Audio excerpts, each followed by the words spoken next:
Assalamualaikum warahmatullahi wabarakatuh. Salam sejahtera, selamat pagi. Semoga di pagi hari ini kita masih selalu diberikan kesehatan, keberkahan, dan keselamatan. Dalam kesempatan kali ini, saya akan membahas tentang konsep dan penerapan penilaian autentik untuk memenuhi tugas analisa materi modul evaluasi pembelajaran. Dalam pembahasan yang pertama, yaitu tentang pengertian penilaian autentik. Penilaian autentik sendiri, pengertiannya adalah proses pengumpulan informasi oleh guru tentang perkembangan dan pencapaian pembelajaran yang dilakukan oleh peserta didik melalui berbagai teknik yang mampu mengungkapkan, membuktikan, atau menunjukkan secara tepat bahwa tujuan pembelajaran telah benar-benar dikuasai. Dalam literatur lain juga dijelaskan bahwa penilaian autentik adalah salah satu bentuk penilaian hasil belajar peserta didik yang didasarkan atas kemampuannya menerapkan ilmu pengetahuan yang dimiliki dalam kehidupan yang nyata di sekitarnya.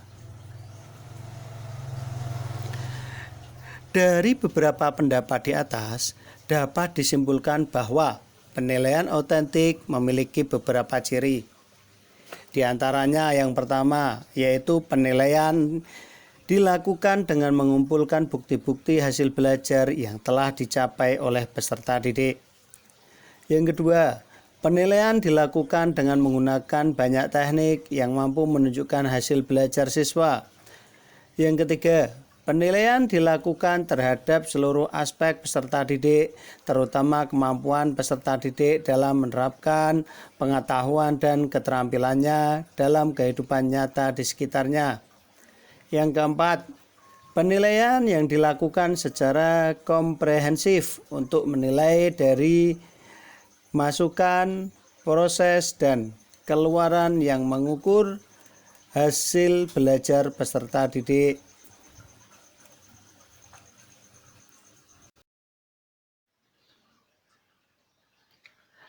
Pembahasan yang kedua yaitu tentang bentuk-bentuk penilaian autentik. Mengacu pada kurikulum 2013, ada beberapa teknik penilaian hasil belajar yang dapat digunakan berdasarkan kompetensi intinya. Dari mulai kompetensi sikap, pengetahuan, dan keterampilan. Bentuk-bentuk penilaian autentik berdasarkan kompetensi inti KI 1 sampai KI 4, diantaranya yang pertama yaitu kompetensi sikap. Dalam kurikulum 2013, ada dua kompetensi sikap yang harus dikembangkan, yaitu sikap spiritualitas atau religiusitas sebagai kompetensi inti pertama KI 1 dan sikap sosial sebagai kompetensi inti kedua KI 2.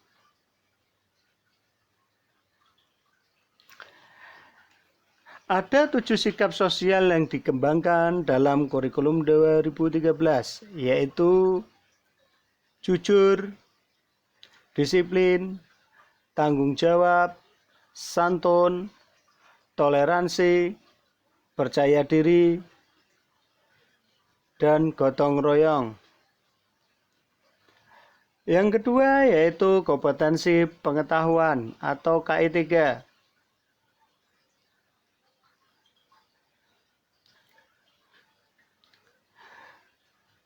Kompetensi inti yang ketiga yang harus dikembangkan oleh seorang guru yaitu kompetensi pengetahuan peserta didik. Untuk menilai hasil belajar siswa pada aspek pengetahuan ini, ada beberapa teknik penilaian yang dapat digunakan, yaitu tes tertulis, tes lisan, dan tes penugasan.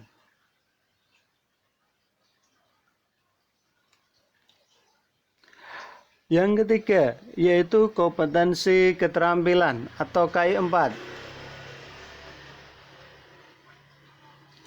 Ada beberapa teknik penilaian kompetensi keterampilan yang dapat dilakukan, yaitu yang pertama tes praktek, mengerjakan proyek, dan penilaian portofolio dengan instrumen penilaian daftar cek atau checklist, skala penilaian, dan rubrik.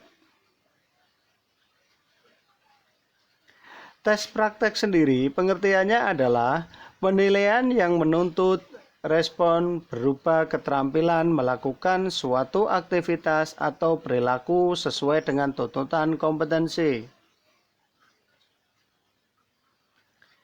Misalnya dalam bidang studi PAI, materi yang dapat diukur kompetensi tes praktek adalah wudhu, tayamum, sholat, membaca Al-Quran, dan lainnya.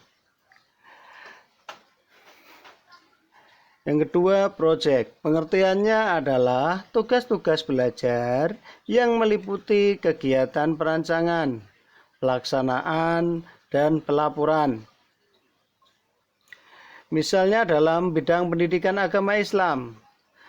Teknik proyek ini dapat digunakan untuk kegiatan pengumpulan zakat, bakti sosial, bazar amal, dan lain-lain. Yang ketiga yaitu penilaian portofolio.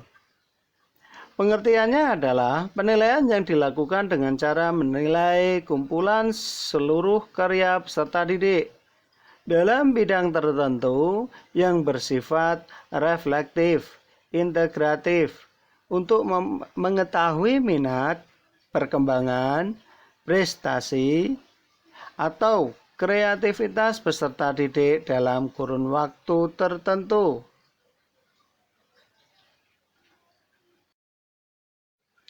Pembahasan yang ketiga yaitu penilaian berorientasi Hodge. Menjawab tuntutan dan tantangan kehidupan di abad 21, maka dilakukan penyempurnaan kurikulum 2013. Antara lain pada standar isi yang diperkaya dengan kebutuhan peserta didik untuk berpikir kritis, analitis, kreatif, komunikatif, dan kolaboratif. Sesuai dengan standar internasional. Sedangkan pada standar penilaian, sejalan dengan pengembangan pada standar isi, pengembangan instrumen penilaian diarahkan pada pengukuran kemampuan berpikir tingkat tinggi atau Hodge. Jadi perubahannya lebih pada penilaian aspek pengetahuan atau KI3. Pengertian Hodge sendiri adalah instrumen pengukuran yang digunakan untuk mengukur kemampuan berpikir tingkat tinggi, yaitu kemampuan yang berpikir tidak hanya sekedar mengingat, menyatakan kembali, atau merujuk tanpa melakukan pengolahan. Soal-soal Hodge pada konteks asesmen mengukur kemampuan transfer satu konsep ke konsep lainnya, memproses dan menerapkan informasi, mencari kaitan dari berbagai informasi yang berbeda-beda, menggunakan informasi untuk menyelesaikan masalah, dan menelaah ide dan informasi secara kritis.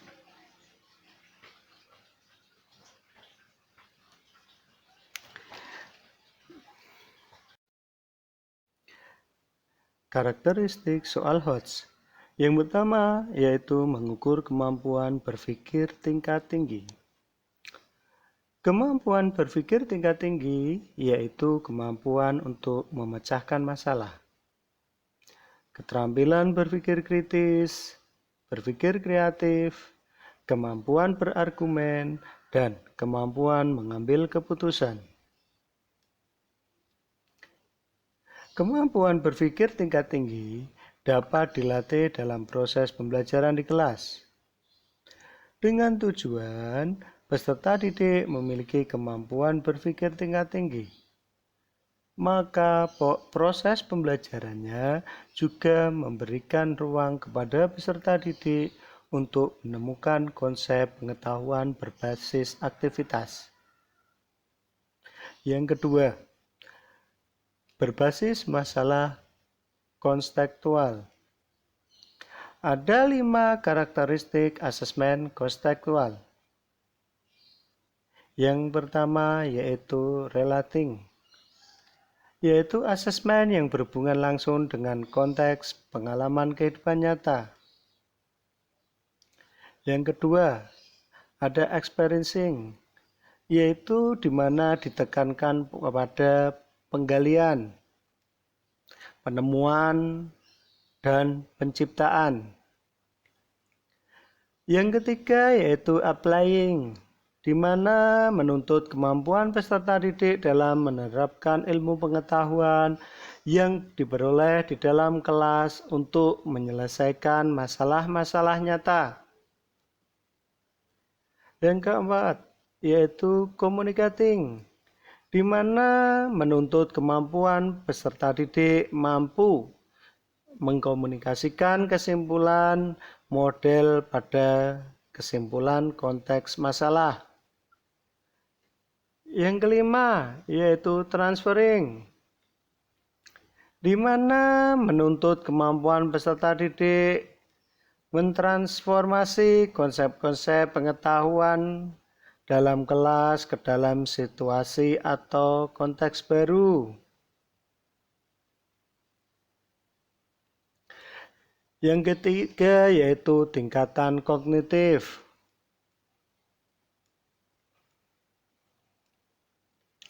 Pengelompokan level kognitif yaitu yang pertama pengetahuan atau level 1, pemahaman dan aplikasi atau level 2, dan penalaran level 3. Yang pertama yaitu pengetahuan dan pemahaman level 1 yang mencakup dimensi proses berpikir, mengetahui, dan memahami. Ciri-cirinya yaitu mengukur pengetahuan faktual, konsep, dan prosedural. Kemudian aplikasi atau level 2, di mana menerapkan atau mengaplikasikan. Ciri-cirinya yaitu mengukur kemampuan menggunakan pengetahuan faktual, konseptual, dan prosedural tertentu pada konsep lain dalam mapel yang sama. Kemudian menerapkan pengetahuan faktual, konseptual, dan prosedural untuk menyelesaikan masalah konseptual atau situasi lain. Penalaran atau level 3 yaitu kemampuan berpikir tingkat tinggi atau HOTS, karena untuk menjawab soal-soal pada level 3, peserta didik harus mampu mengingat, memahami, dan menerapkan pengetahuan faktual, konseptual, dan prosedural, serta memiliki logika dan penalaran yang tinggi untuk menyelesaikan masalah-masalah kontekstual atau situasi nyata yang tidak rutin. Pembahasan berikutnya yaitu tentang penyusunan instrumen penilaian. Yang pertama yaitu penilaian kognitif. Dalam penulisan soal dituntut untuk dapat menentukan perilaku yang hendak diukur dan merumuskan materi yang akan dijadikan dasar pertanyaan atau stimulus dalam konteks tertentu sesuai dengan perilaku yang diharapkan.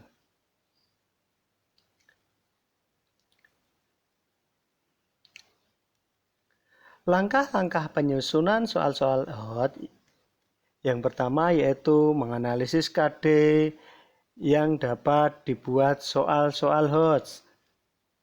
Yang kedua, menyusun kisi-kisi soal. Yang ketiga, menulis butir pertanyaan sesuai dengan kisi-kisi soal. Yang keempat, yaitu merumuskan soal.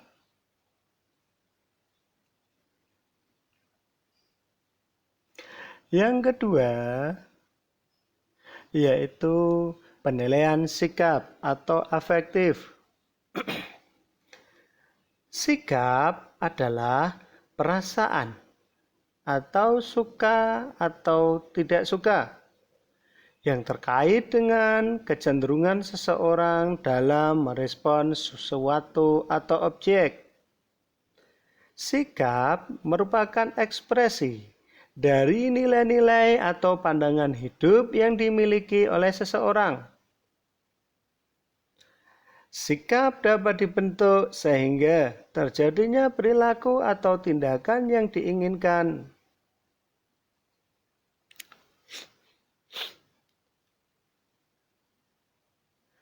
Ada 5 sikap dari yang paling positif sampai yang paling negatif.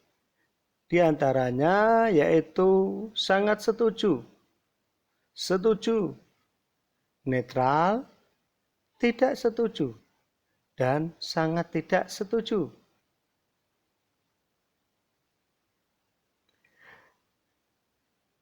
Selanjutnya, dari skala itu dapat digunakan skala frekuensi atau skala penilaian tergantung indikator sikapnya dan skalanya.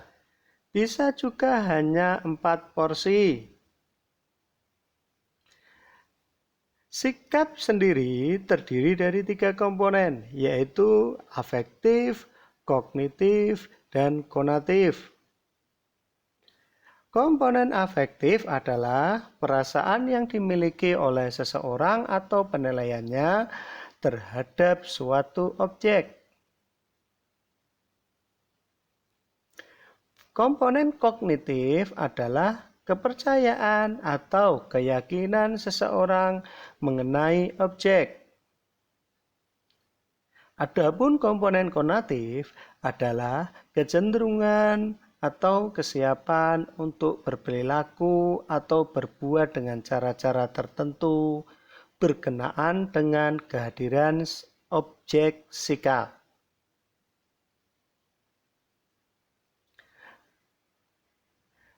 Yang ketiga, yaitu penilaian keterampilan. Dalam proses penilaian keterampilan, sudah tentu ada aspek HOTS di dalamnya.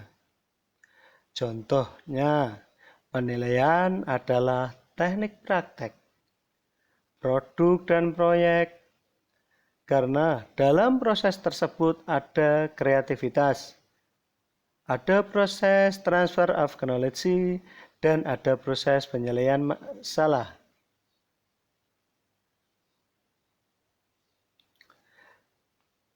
Keterampilan yang menjadi kompetensi inti keempat merupakan kemampuan siswa yang berkaitan dengan keterampilan melakukan aktivitas fisik, seperti melakukan ibadah, sholat, wudhu, tayamum, atau keterampilan motorik lainnya. Sedangkan teknik penilaian keterampilan yaitu praktek, produk, proyek, dan portofolio. Untuk menggunakan teknik tersebut, maka dibutuhkan rubrik penilaian yang akan mempermudah dan bisa menjaga objektivitas penilaian. Sekian dari saya, semoga dapat bermanfaat. Saya ucapkan banyak terima kasih. Wassalamualaikum warahmatullahi wabarakatuh.